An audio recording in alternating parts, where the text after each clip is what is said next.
Hello, everybody. We'd like to welcome you back to the Ancient Coin Hour podcast. It's been a couple of weeks since we've chatted, but we're excited to have you back. And we're going to continue on some of the same subject we had in the last episode. We have a continuation of the Mike Gasvoda interview. This would be part two. He gets into more of the mechanics of consigning or interacting with the website and a little bit more detail on how that process works. So, for you beginners out there who are trying to learn a little bit about how to work with vendors and how to interact with auctions and stuff like that, there's some really good information there that we're excited to share with you. Besides that, we're going to kick off into our normal tradition of moving on to the editor's desk. But first, I'd like to say hi to my friendly co-host and opera extraordinaire singer, Josh Benevento. How are you, Ben? Good, Dean. How are you? It's I'm doing great here. We're just moving along, and I'm really excited about this episode. Yeah. Excited to hear, Mike's interview, and excited to see what coin was on your desk this week. So Yeah. maybe we want to just kind of start off by sharing a little bit with me about this kind of neat coin you Yeah. have here. Oh, well, so right off the bat, I'm trying to follow a little bit off of what we talked about last week, which is coins that we've uh, coming across either in auctions or have bought directly from auctions in whatever various form those come from. The coin that I'm specifically going to talk to about today is a bronze from Syracuse or Sicily. And it's a coin that's not maybe just to look at. It's kind of traditional from that standpoint. You have Hercules on the obverse, which is pretty what I would call Hellenistic standard on their bronzes, and then on the reverse you have Athena, and that's kind of a similar pose for her that you wouldn't. Uh, Maybe bat your eye at. It's a very kind of similar coin to what most of the regular bronzes are from that time period. But the issuer, the person who is responsible for issuing, Pyrrhus of Epirus, and he is one of the special characters in history. And I'll talk a little bit about him. Just so you get a little bit of understanding why I'm bringing this up, because this is a coin of somebody who is very important to history, but it's an affordable version of a coin of his that you can buy. So one of the things, go One of ahead. I'm really looking forward to hearing this because I'm actually not too familiar with this person myself. So I'm really glad that I'm here to learn from you as well as with our listeners. Yeah, absolutely. So he is what you would call one of the successor kings to Alexander the Great. He was born in 319, and a little bit after Alexander passed away, but he was born into the ruling family of Epirus, so he's the son of the king, and that's really kind of where his, I guess, a leader traditional story would um, follow to, and then it becomes kind of a crazy madness life that he leads. So he is exiled and partners with Lysimachus to take Macedon and Epirus back. They are successful in doing that until what will be traditionally a part of Pyrrhus's life is people got tired of him and then they boot him out. So he helped in the successor wars with Lysimachus, but then as he got a little bit older, he was on his way out. He had visions on conquering, but not what we would call a strategic mind, more of a battle commander. So he fought in a lot of battles, but not ones that would generate huge wins for Epirus or Macedon. Ones that would kind of settle and expand their territory. It's been more of a fight a battle and hope that they change people's minds that are in the region and convert them over. But he's always been kind of recognized as a probably in the top three, top five I think even Hannibal refers to him as one of the greats of all time in terms of battlefield generals. And so he is the first guy like Hannibal to cross over into the boot and try to conquer land from what we would call the early Romans, the Republicans, the ones that had not developed their what we would call competitive advantage in terms of fighting style at that point with the legions. They are still what you would think is secondary or less skilled than the hoplites who use the Greek formations to be successful. So this is early on, and he ends up fighting the Roman Republic on three different occasions. He wins all three of them. He's in similar to Hannibal. He tries to negotiate with some of the lands that the Romans had recently conquered, the Samnites, um, the Etruscans, to try and convince them to move over into the away from Rome and help overturn Rome. He stays on the boot for quite a long time, but every time he fights the Romans get better. And so each battle goes from a clear victory to a partial victory to a Pyrrhic victory. And that's where Pyrrhus or Pyrrhic victory comes from. It's a victory that's so costly that it's like you lost, even though on the battlefield you won. And so that's where that came from, Pyrrhic victory. And so he, in the end, had to leave the boot because, along with many other things, he was very easily distracted and found different causes that he wanted to be involved in. So he went to Syracuse, he went to Sicily. He bounced all over the place. He was kind of like an early mercenary where anybody who needed his help, somebody from the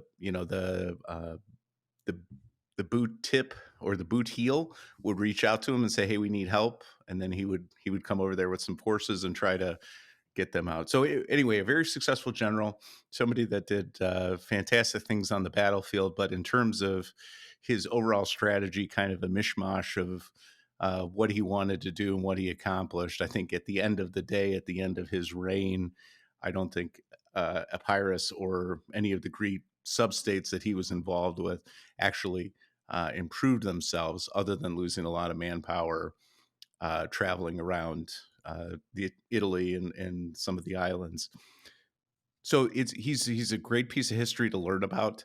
I really think he's somebody that's very interesting that everybody should check out.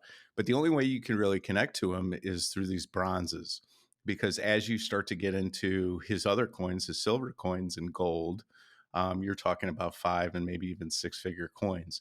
But the bronzes can be had for 150, 200 bucks. And you're really holding a piece of history for probably one of the greatest generals of all time. And, I just I wish I could own everything from Pyrrhus, but just a very interesting storyline and something you guys should learn a little bit about if you can. And it's a great way to interact with some early Greek coins.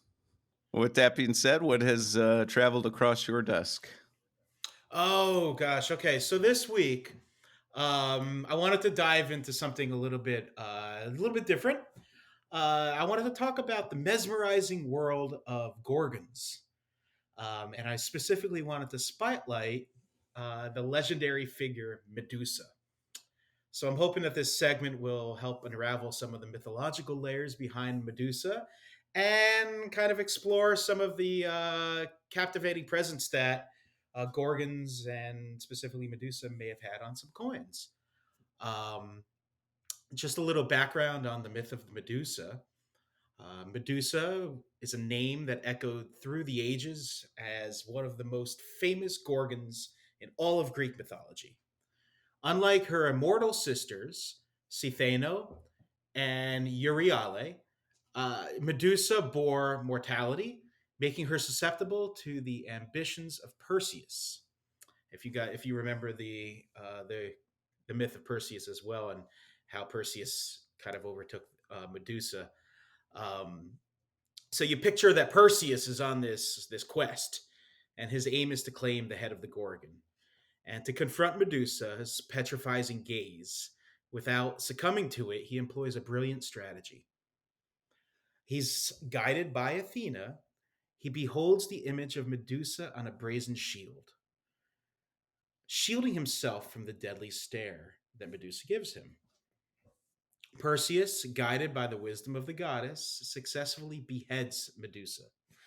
From her lifeless trunk springs forth two mythological creatures: Pegasus, the winged horse, and Chrysaor, the giant wielding a golden sword. But the story doesn't end there. As Medusa's head is severed, her immortal sisters awaken.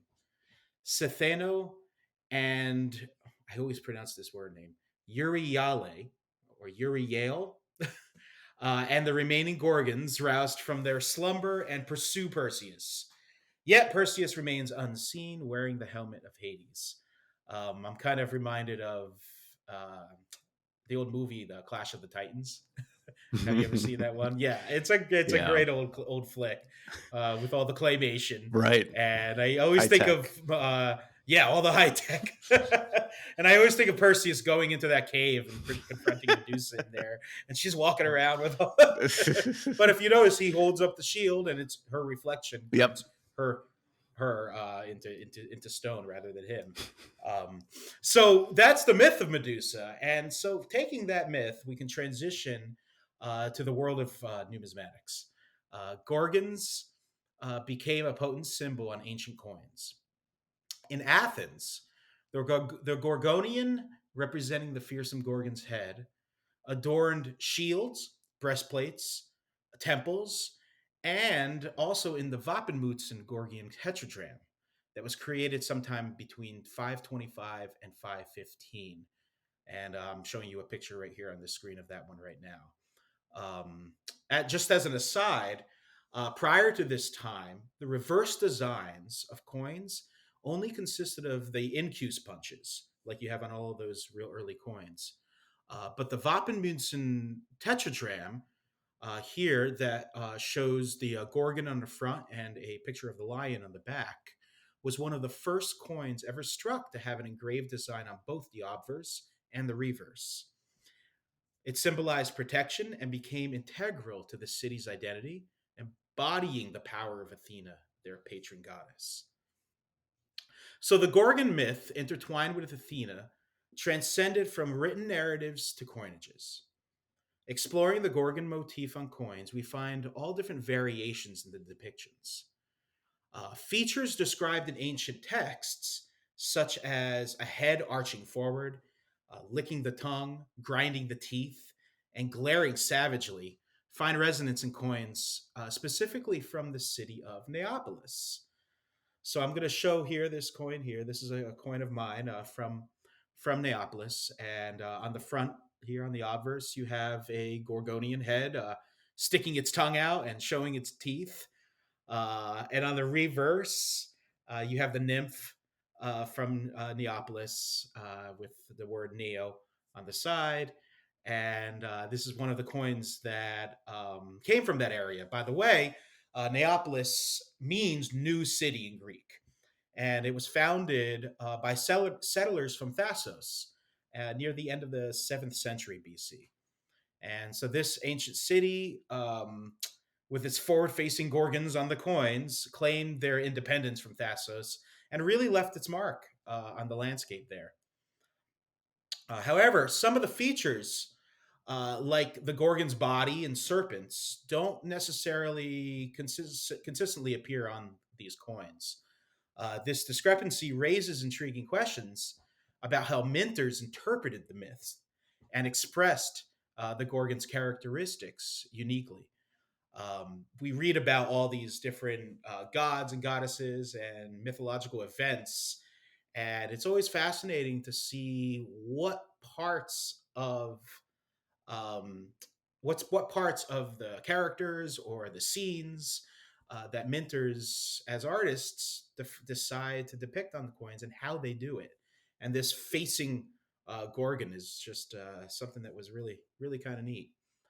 A really great depiction of it because you see it on clay.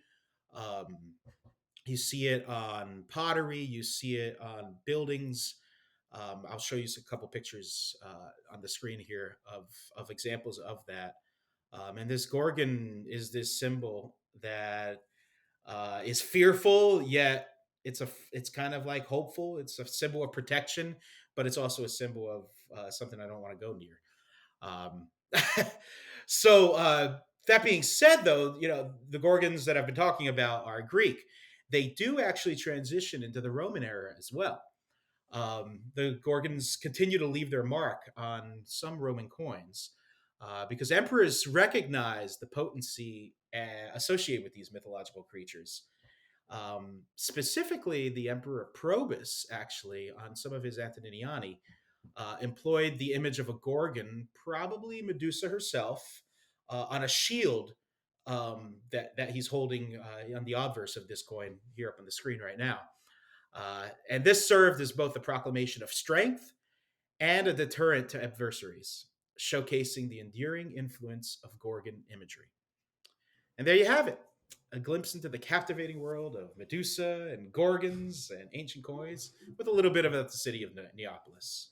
I actually the first Gorgon I ever had was one of the little guys, the real small types, Hmm. and I couldn't believe how old they are, and then I couldn't believe how affordable they were They for really being are. as old as they are.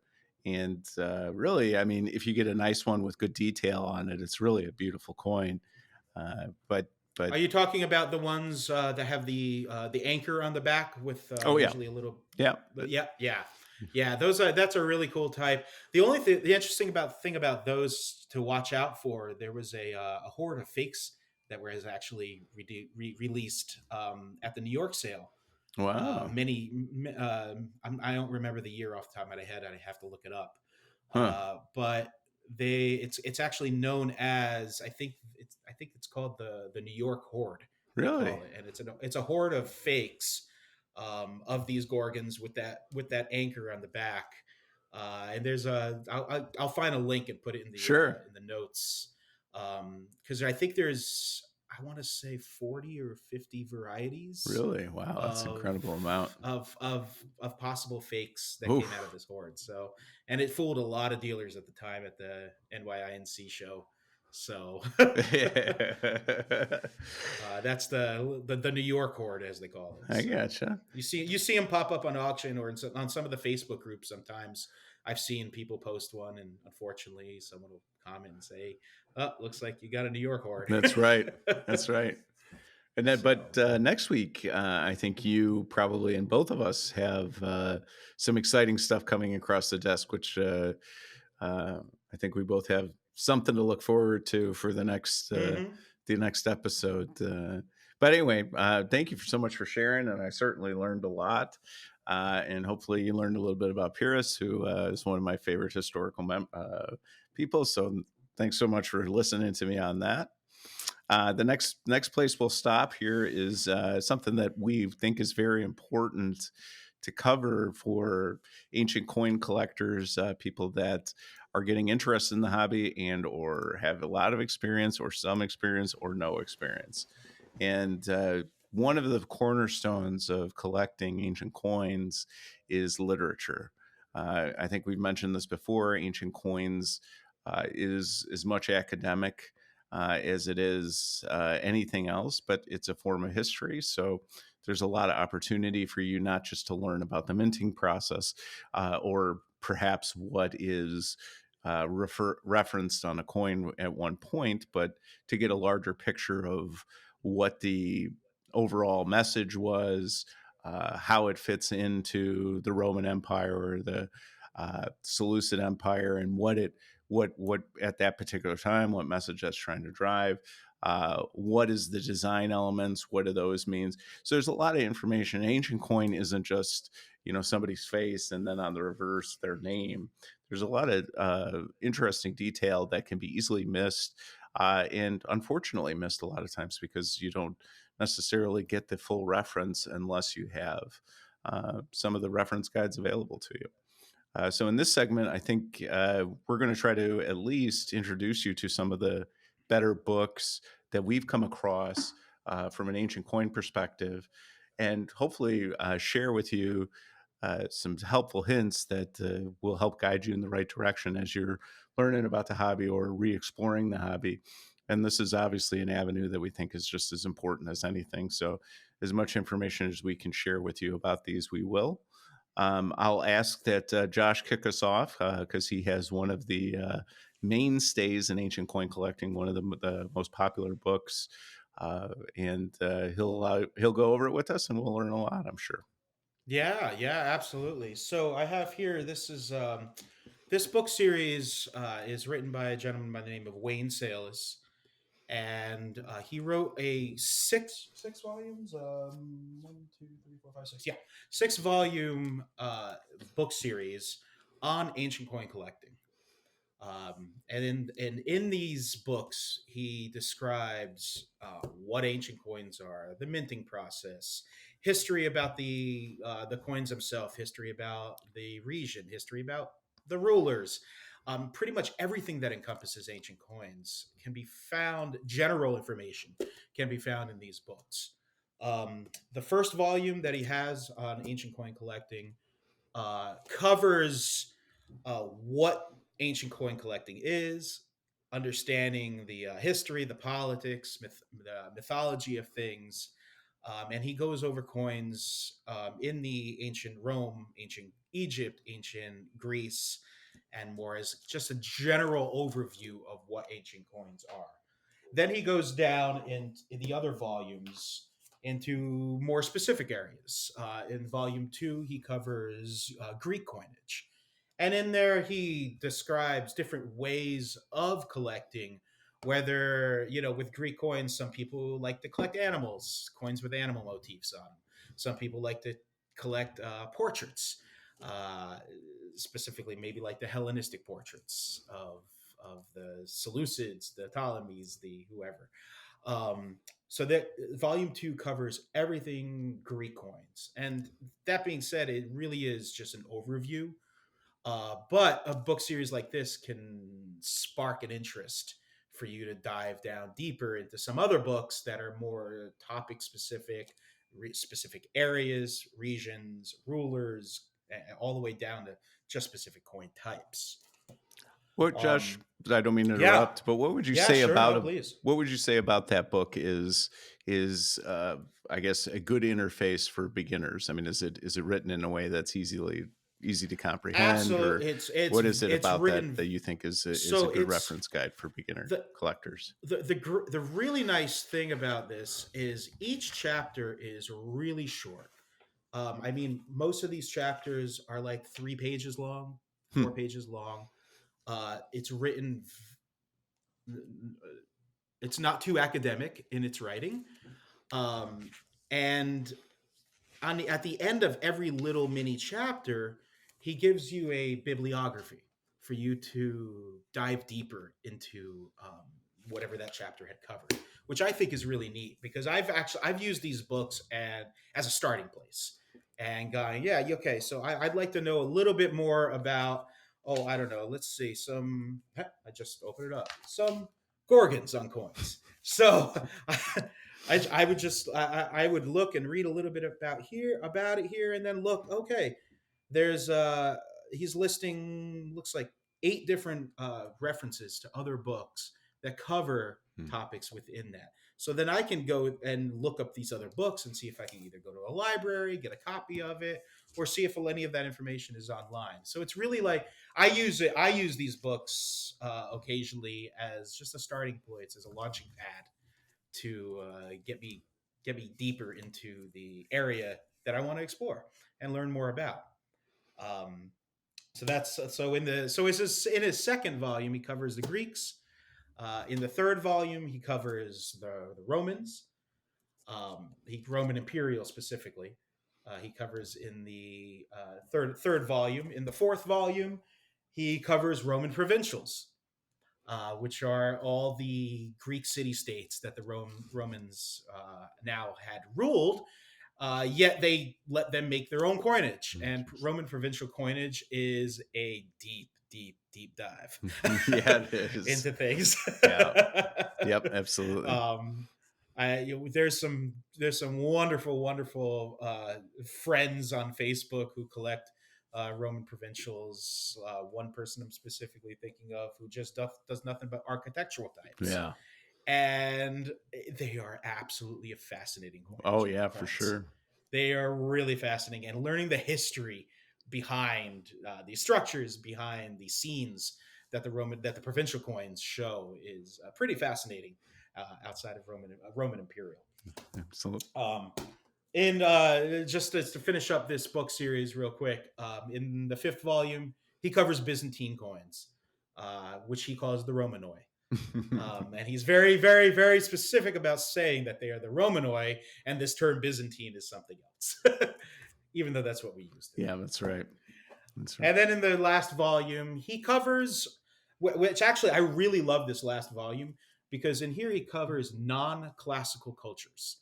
So he covers things like the Sasanians in here. He Mhm. covers things like the Ostrogoths in here. He covers all areas of non-Greek, non-Roman coins that still existed in the world at that time. Huh. And this is a really cool one. I like this one a lot. But I just wanted to cover and recommend that anybody kind of finds these books. I'm not sure if they're still printed. That They was my might next be. question for you. That's I did not look up if they were being still printed. However, you can find used copies pretty much all over the place. Check out Amazon, 8 Books, eBay, VCoins. Even there, you can find them on there, and they're pretty affordable. I mean, I think you could probably find an entire set of these for, I mean, definitely less than 100 oh bucks yeah, for the yeah. whole set. So And they're that's super affordable. the thing that people maybe aren't familiar with, because if you have collected Americans up to this point, you're able to, go into the store and just pull a red book off the shelf. You can pick that up at Barnes and Noble or wherever, Hmm. pretty readily available. But the thing with ancient coins is the readership is a lot smaller, and so the print quantities are a lot smaller, and so are the editions, the number of editions that they release. And so basically, what we're all doing is some form of literature sharing, right? So we're buying it because it's not available new anywhere. We'll buy it on a secondary market, whether it's Amazon or eBay or any of those places. And then we'll hold it to the next guy. But that's one of the things that people should know is that you can't just go and buy ancient coin books, at your local Barnes and Noble. It usually takes a little bit of effort to find, but that's just one of the quirks of ancient coin collecting. Yeah, it's great because there's actually ancient coin book auctions Oh that yeah. happen. In fact, as we're filming this, I believe there's one happening today that's featuring the BCD collection. So, ancient coin books is something that I always look for in used That's a bookstores. good place for them. I go to used bookstores everywhere, and what I do is I go to the history section, Hmm. and a lot of the times I have found some pretty decent books just scattered throughout, and you can get them usually pretty cheap because people may not know them or know what they are. And I mean, I picked up a copy of um, some auction catalogs from the 1960s for like $5 for a stack of them, and they're really cool because now that I've got some references, and you never know, I might find one coin that might be in there one That's right. day. That's right. That's right. And um, used bookstores are great for just even history books. I've gone through, and randomly found a beautiful Augustus book from the 1960s where it displays all this beautiful artwork, and it's this big and these giant color pictures. There's just yeah, when you find something at a used coin place, boy, you're really happy with it usually. It's not just you know old romance novels that nobody wants. There is some neat stuff in old bookstores. So, Dean, why don't you share with us a beginner book that maybe you wanted to cover, or maybe it's Yeah. something that you own, or Okay, so I think in the actually in this the first episode of the podcast, and then even when I was talking to the Coin Geek, I do have a kind of a hiccup in my brain where I recommend David Sears books uh, right off the bat, and that's probably not necessarily the only place. What you're mentioning, Wayne Sales, is probably a great Mhm. stepping stone. Um, I would consider David Sears books um, the next level after you've gotten through Mr. Sales or some of the other kind of smaller books that are a lot shorter. But David Sear, to me, I really connected with him in the imperatorial coin, the history and coinage of the Roman imperators. I do have two other of his books. Both of these are, I think, older than the Imperator's book. And you'll notice I have in the past mentioned that they have in their values. Please disregard that. That's not going to get you anything. But but yeah, so he has a series of books, and from start to finish, he's kind of progressed. And the reason that I like to point out the history of and coinage of the Roman imperators is because it's like he hit a graduation level where he has really what he wants to orchestrate in terms of a storyline from the front to the back of the book. So from before, from Sulla and Marius and the Gracchi brothers, uh, as the Republic is kind of shrinking down. That's where the story starts, and then they start going through from 49 BC to 32 BC. Well, I guess 30 BC with Cleopatra and Octavian. But the really interesting part about his books is it's two things. It's a history lesson, but also a history lesson about the coins. And so there'll be these long, kind of telling you what the story is of the time, and then each chapter will dive into a specific section of that time. So, like Pompey and his Republicans and their rush from Rome, and then the coins they minted after until the last of the Pompeians are gone. They'll do the same thing with the second triumvirate with Octavian, Mark Antony, and Lepidus. They will have a section dedicated to that, and then all of the coins that they release, the story behind the artistry on the coin, and why they were important or relevant to the people of Rome. It's a level of detail that fascinates me, and that's why I always brag on it.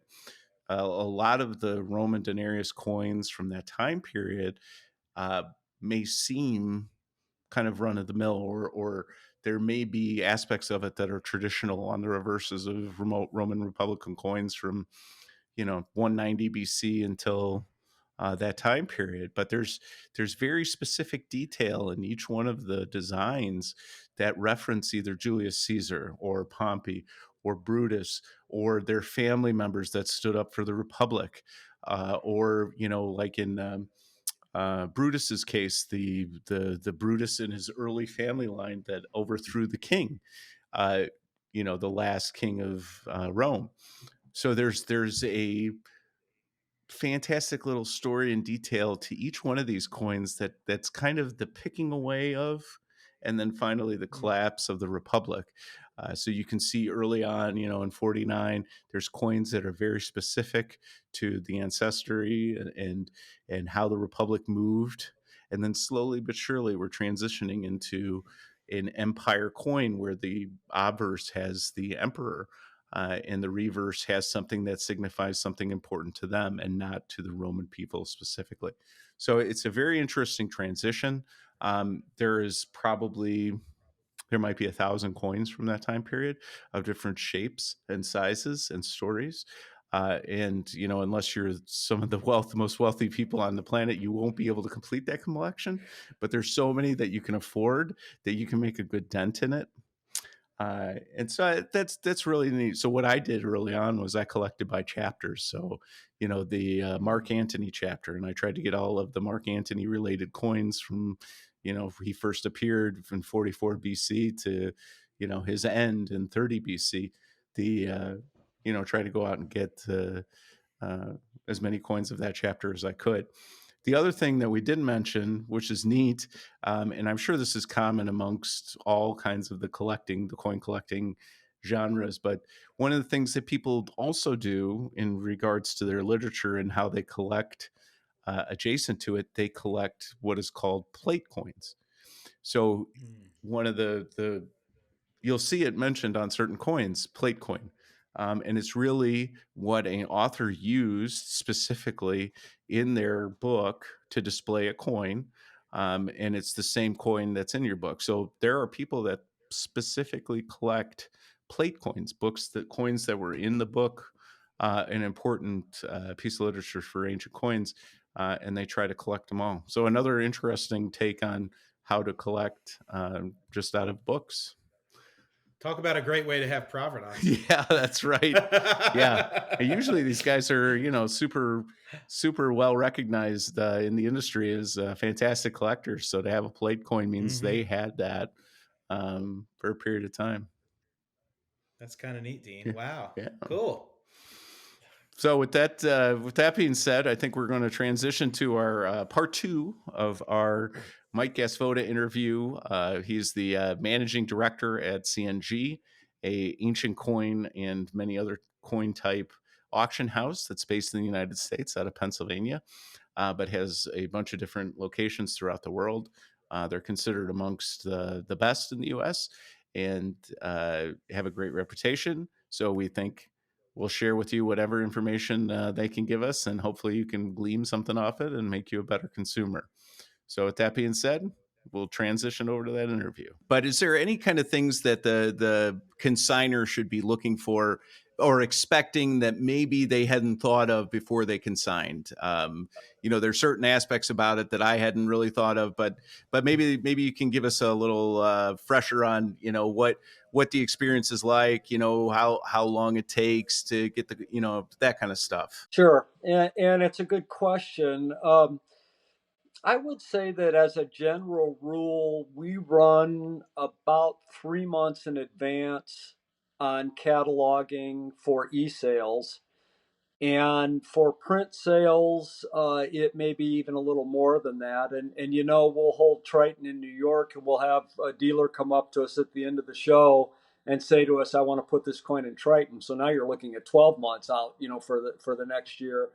But if Dean, if you were to send me coins today, right now I'm cataloging the very end of eSale 559 and eSale 560. Well, eSale 555 is the one that's live, so you're looking 5 sales out or 2.5 months, and uh, and so we generally run about 3 months in advance on average as to an eSale coin, maybe 5 months in advance on a print sale.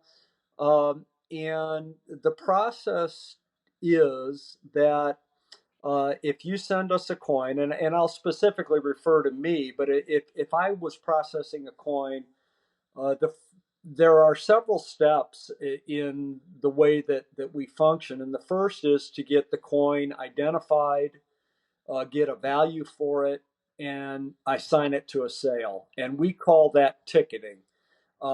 Doesn't go into great detail on the catalog description. It's not photographed yet, but if you sent in a blue box of coins, it was like 75 coins. I would sit and spend a day, and I would identify each of those coins, what I think they should be estimated at, and what auction they should go in. And at the end of me doing that, I would send you an email that says, "Dean, here's your consignment. This is what I'm thinking. Tell me if you disagree with anything." And so it's really an immediate opportunity for the consigner to say, "Gee, I think this coin's worth more," or "Why didn't we put this coin into a print sale," or what have you. And so we have those conversations, and with regular consigners I rarely have those conversations, but with somebody that's doing it for the first time, it's not uncommon. And I actually enjoy that because I want them to agree with what I'm doing. And sometimes they don't, and sometimes I'll bend and succumb to their wishes, and sometimes I'll see coins sell and think they probably regretted not paying attention to what we said, and sometimes they do fine. So, but that's the first step. The coins then get put into the boxes for that or those specific sales where they've been assigned. They then, if 555 is our current sale that's live right now, that means that we're cataloging 556. 556, of course, has to be cataloged and photographed before 555 is done, because the evening that sale closes, the next sale goes live. And so, come Wednesday, the guys will have 556 done and the photography will be done. And once it's cataloged, it then gets a whole new ticket. We identify every coin with a ticket when we first get it, but it'll get the actual auction ticket. In fact, I don't know if you can see it or not, but speaking of antiquities, but there's an auction ticket. So this went from getting just a ticket from me that says here's this to now it's in 555, so it's got a formal ticket. Once the sale closes, the invoices go out. The coins are moved over into shipping, and they're pulled and shipped out. And then 60 days after the auction, the consignor is paid. So that's kind of the process from start to finish. It's about a 6-month process, probably all in all, 5-month process. And probably the only exceptions to that are either somebody who wants an advance or somebody that wants to sell coins outright. Um, and I personally don't like to see people sell coins outright because they need the money, because I know that they're not going to get as much for it as they would if they sold it at auction. Um, but we do advances on occasion, and like most people, we do charge interest on advances, and so it's a very interactive process.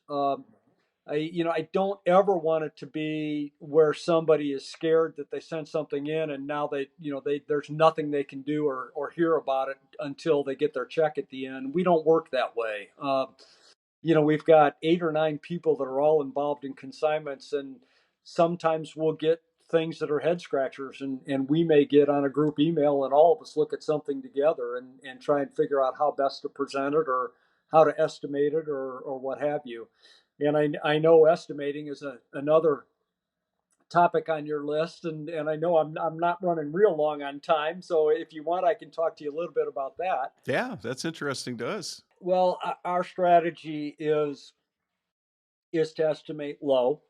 Uh, and I think I mentioned, and I don't know if this was with you, Dean, or not, but I personally think that our estimate is probably a fair wholesale price. That if you took a coin and walked into a coin show and set it on a dealer's table, that's the offer they'd give you, is probably what we estimate a coin.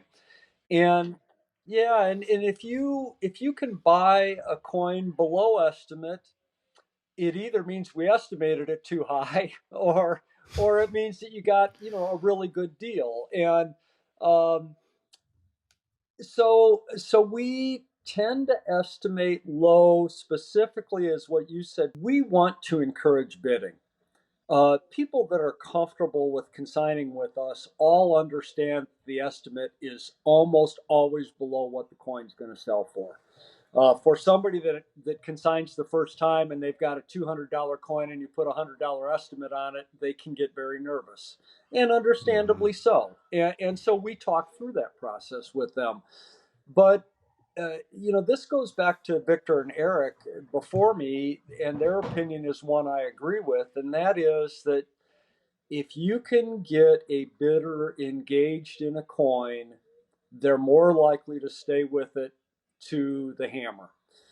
That's right. And a way to do that is to have an estimate low enough that multiple bidders can get involved in the coin. And in fact, in my opinion, I do this in our own auctions. I just did it in Colby and Fanning's auction, a part of the BCD stuff that's coming up. If you estimate low enough, I bid in so many auctions that I have trouble keeping track of them all, even with them on my calendar. And and so one of the ways that I get around having to worry about that is I will place opening bids on lots because I know when I get outbid the night before on auction day, I'm going to get an email that says you just got Yeah, outbid. And smart, so now I smart. know, okay, I've got to remember that auction's tomorrow. I can tell That's you that probably the great I do that. majority of the bids the 2 weeks prior to our auction are people that are doing what I call placeholder bids. They're putting Mhm. in a bid just to remind them that, hey, I like this lot. We also have a watch button and there's follow buttons and watch buttons in most auctions these days that you can use. Yep. But you still got to remember that the auction's closing that day for that button to do you any good. Yeah. And And usually in the morning when yeah, you're not paying attention. yeah, Hmm. and so I personally like to do placeholder bids because I always get reminded that this auction's coming up, and I don't think the Colby Fanning auction's till the 17th, but by golly, my bids are in so that I can hopefully remember that day that I've got a couple lots I want to bid on.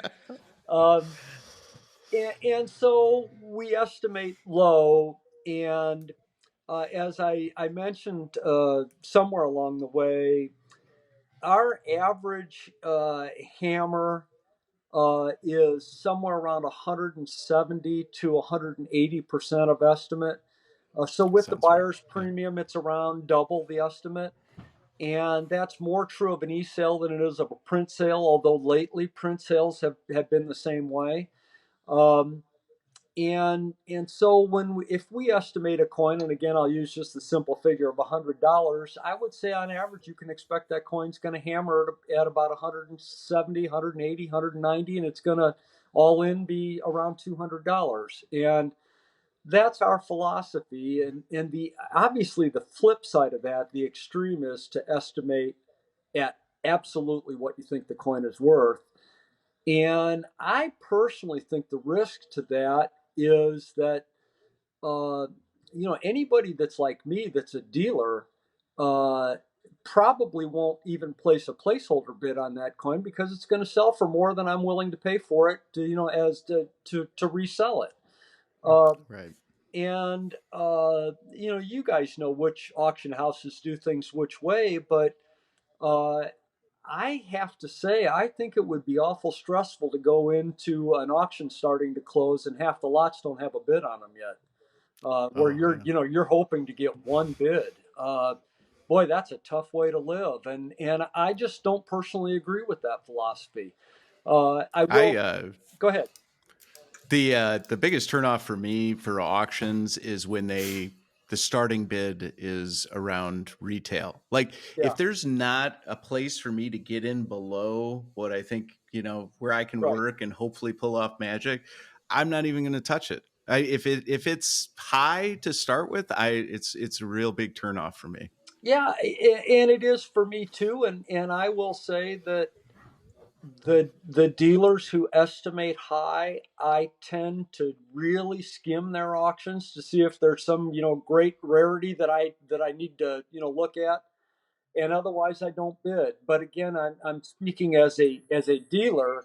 As a collector, to each their own, and they all have to make their own decision on that. I still collect a few things, and most of what I collect from somebody else's auction because the last thing I want to do is sell something someday out of my collection and have somebody that's a customer of C&G say, "Well, you outbid me on that coin." So I don't tend to bid on our own auctions. I tend to bid on other people's auctions. One of the things that's in the terms and conditions of virtually every dealer is that the company may bid on coins in their auction on behalf of the company, and meaning that we're bidding for stock, and we do that. And I will tell you that and I do almost all of our stock bids, and I place them either the Sunday before the auction or the Tuesday before the auction if it's a Wednesday auction, uh, so that whoever I outbid has a chance to come back and outbid me again on the day the auction closes. But I only do that because I think a coin is selling for cheaper than it should. In other words, if I think this coin is just flat worth more, and I'm willing to own it for stock, I'll place a bid on it. But the last thing I want to do is outbid a customer. We don't try and do that. It's just one of those things that it's why you see me bidding in auctions all over the world rather than bidding in Lancaster is because I don't like to do that. So with that, do you want to kind of give us a real quick what your thoughts are about the ancient coin market and how it's performing at this point? I know a lot of people kind of get in and dip their toe, but there's a lot of interesting economic factors going on across the world, so it's hard to predict. When I started really getting into the serious stuff in 19 and 20, the difference between what it was then and what it is now is, two different universes. But maybe you can give us a little insight into what you're seeing or what you're thinking about the market. Sure. I think there's two aspects probably that I should cover. First is I think that the instability or uncertainty of the stock market in the United States, really all over the world, but in the United States, has kept the high-end coin market strong. People are looking for places to put their money, and it's not the stock market for a lot of people. And so they're diversifying. And so you're seeing the high end of the coin market continue to have strength really in all aspects of the ancient coin market, certainly the US market and the world market as well. I expect that to continue until we see some true stability, where we see people all of a sudden saying, I want to dump all my money back into the market and maybe I'll liquidate some other stuff, or maybe I just will stop buying but hold on to it. I don't have a crystal ball. I don't know when that day is going to be, but I think we've had kind of a pair of interesting circumstances between COVID and an uncertain market that have been great for the coin market in terms of value.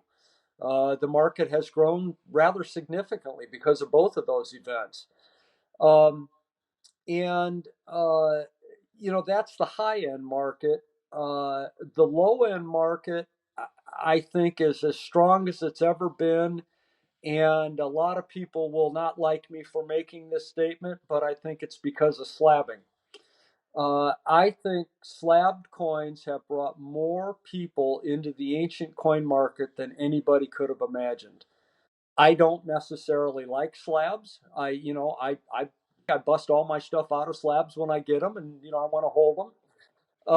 But it gave a comfort level to a lot of people who otherwise didn't know what they were doing to delve into this market, and they have, and I think they've all really enjoyed it. I mean, I think they've found what we all love, and said, "Boy, I can get on board this too." And so, personally, all aspects of the market right now, to me, are healthy. They're strong. I think an ugly coin's always going to be an ugly coin and it's going to suffer. But I think anything halfway decent has got a ready market out there right now. It's a fun time to be involved, and I think it's a really fun time to be a mentor, which I know you guys are doing, and God bless you for that, because there's a lot of people out there right now that could use a mentor, and good for you. That's right. Thank you. I don't, that would be the kind of the last of the formalized questions that we came up with. We certainly don't want to take up too much of your time. We definitely appreciate you making the time on a Sunday afternoon. I know today's kind of an important day. And so we're very grateful for you and your time and your expertise. You're always welcome on this podcast, and you can always, come on and talk about CNG or just regular coins. I know you are probably one of the more premier collectors that I know. Anybody that goes by, I can't think of his name, the guy with the very, very expensive coins, Ed Waddell, and buys up stuff You're going to get me in trouble routinely. when I say his name. You're you're talking about Ed Waddell? You said it, I didn't. Hey, But but before I let you comment further, I love Ed Waddell, so don't you get I me in know. trouble with Ed. Oh yeah, no. He's The wonderful. best coins you Wonderful. can buy, but anybody I- that goes to that level of amazingness is a serious collector. And we appreciate your insight. And so anytime you've got time and are willing to spend a few with us, we'd love to pick your brain and learn more. But we really absolutely appreciate your advice and your insight into the auction business. I think it's extremely valuable that people understand, as this is probably one of the three legs, or whatever you want to call it, the mainstays in ancient coins. And it needs, people need to understand, and not only need to understand it's a service there, but there's things that come along with it maybe you weren't anticipating. But generally a very good experience, and we just want to make sure that everybody kind of understands that. So thank you yeah, so much for your time. you're welcome. Yeah. Yeah, Absolutely. Thank and you, I Mike. will say, Dean, as my closing comment is, if you have anybody watching this that wants to know more about anything, they can certainly contact me. And, the easiest way is I'm just Mike at cngcoins.com, so you can send me an email. But um, I love coin clubs. I love collectors, and I think that that's what it's all about. I mean, we all support each other, and again, I say to you guys, I'm grateful that you're doing this, and I wish you the best. Well, I hope everybody enjoyed that interview. That's not the last interview we'll have. We have a bunch of people in mind that we're considering for the next one. And it will always be something that's valuable to our listeners, and a good resource for how you strategize your collection. We expect to have guests on from time to time. I don't want to make it a full time question and answer show, but it's good to have an outsider's opinion on a lot of things. So we'll try to incorporate that as best we can. That being said, Mr. Josh, do you have anything, any words of wisdom or anything that you'd like to pass along to our listeners for before the next episode? Absolutely. Buy the book before the coin. It's something that you hear often, but it's really true. Before you just go out and blindly buy something, learn a little bit about it first. Absolutely. Invest the time uh, into the knowledge, because that's going to carry you very far. For sure.